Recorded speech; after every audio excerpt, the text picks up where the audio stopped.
Bonjour, je suis avec Madame Bernard qui est propriétaire d'étang familial. Donc la première question, Madame Bernard, pourquoi avoir opté pour la mise en location? La réponse est très vite vue. On ne faisait plus de bénéfices. On n'y arrivait pas. Au fil des années, on n'arrivait plus du tout à gérer les entrées, les sorties. Et non, c'était plus possible. Quand on regarde toute l'historique du temps de la gestion de mon père, le prix de la carpe était encore assez haut. Moi, je me rappelle, il y a un bon paquet d'années, quand il avait quand même sorti que ça y est, la carpe descend à moins de 10 francs. Voilà, donc les années ont passé, la carpe n'a pas beaucoup bougé. Par contre, tout ce qui était charge au fil des ans ont beaucoup bougé. Puis on n'est plus dans le même monde aujourd'hui. À l'époque, c'est vrai, lors des pêches, les gars qui venaient, ils étaient payés en poisson. Aujourd'hui, pas du tout. Donc, l'air de rien, ça fait un budget, forcément. Et donc, il a fallu quand même réfléchir. C'est une propriété, on va dire, il y en a plein comme ça dans des propriétés. C'est des patrimoines qu'on tient de nos grands-parents. On y est attaché, on voudrait qu'elle puisse durer. Dans la famille aujourd'hui, les trois nus propriétaires ont toutes plus de 60 ans. On aimerait transmettre quand même à nos enfants un patrimoine viable. Voilà. Donc, il faut trouver des solutions. Donc, on s'est penché, pourquoi pas, de louer ça à des pisciculteurs. Voilà. Merci. Dernière question, Madame Bernard, quel type de contrat avez-vous mis en place? Alors, c'est un contrat de location qui ne se rapproche pas du tout du fermage. Nous n'y tenions pas, mes sœurs et moi. Donc c'est un contrat, forcément du fait qu'il y a plusieurs étangs, il y a toujours une histoire de sec.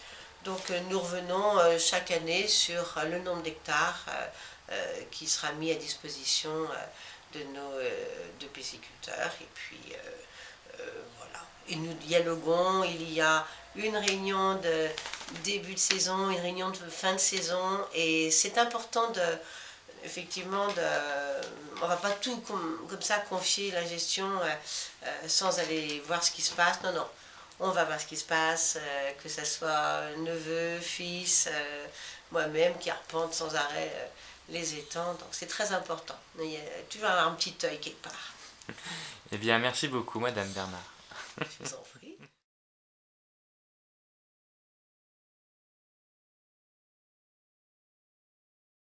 Pourquoi avoir embauché un garde? Alors la SAE du Paradis a embauché l'année dernière un garde-pêche, d'abord pour produire du poisson. On exploite en direct une dizaine d'étangs sur les communes de Versailleux et de Chalamont. Et on a eu une opportunité d'embauche avec quelqu'un qui connaissait parfaitement le métier. Et on s'est mis à plusieurs propriétaires parce que sur 10 étangs, on a un peu de mal à rentabiliser l'emploi. Mais aujourd'hui, on s'occupe de 25 étangs et on produit environ 80 tonnes de poissons sur ces 25 étangs. Donc c'est une embauche par la SEA du Paradis, qui est salarié le garde, mais qu'on refacture des prestations de services à des coopérateurs. Le plus important en fait dans l'embauche d'un garde, c'est de pouvoir intervenir sur 25 étangs sur le même lieu géographique. Est-ce rentable économiquement pour vous? Alors, on s'est aperçu en fait que jusque dans les années 2000, la pisciculture était rentable. 2000-2010, on est devenu déficitaire. Alors il y a plein de raisons, les cormorans, et aujourd'hui, si on est sur une pisciculture extensive à 300 kg/hectare, au mieux on perd rien. Et en fait, quand on perd rien, on perd toujours quelque chose à la fin. Donc on a passé le pas il y a 2 ans. Il y a 3 ans déjà avec un prestataire. Et il y a 2 ans, comme on a eu cette opportunité d'embauche, on a passé le cap et on a embauché.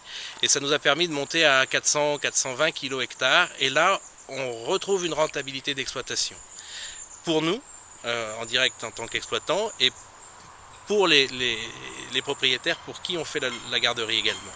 Donc ce n'est pas encore des rentabilités importantes, mais on est de l'ordre de 100-150 euros à l'hectare. Donc sur un étang de 10 hectares, c'est environ un bénéfice de 1000 euros, ce qui est déjà pas si mal.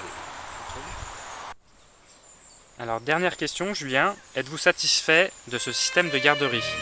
Ah, je suis très satisfait parce que en fait, en embauchant en garde, on s'aperçoit qu'on sort du mystère de la pisciculture d'eau douce. Il y avait plein de trucs qui se passaient qui n'étaient pas expliqués, et aujourd'hui on s'aperçoit que si on fait les choses dans l'ordre, c'est-à-dire qu'on nourrit l'hiver, qu'on met un peu d'azote dans les étangs qui verdurisent, on nourrit un peu l'été, on met des cages de protection et on limite les oiseaux, la prédation des oiseaux piscivores, on a des rendements qui redeviennent tout à fait corrects. Faire 400-450 kg hectare, c'est la moyenne. On peut même monter beaucoup plus, mais c'est pas ce qu'on vise. On vise une exploitation rentable, et à 400-420 kg hectare, on est rentable. Donc d'abord, on ne perd plus d'argent, on entretient sa propriété et on produit du poisson. Donc pour un dombiste, on est très satisfait. Merci Julien.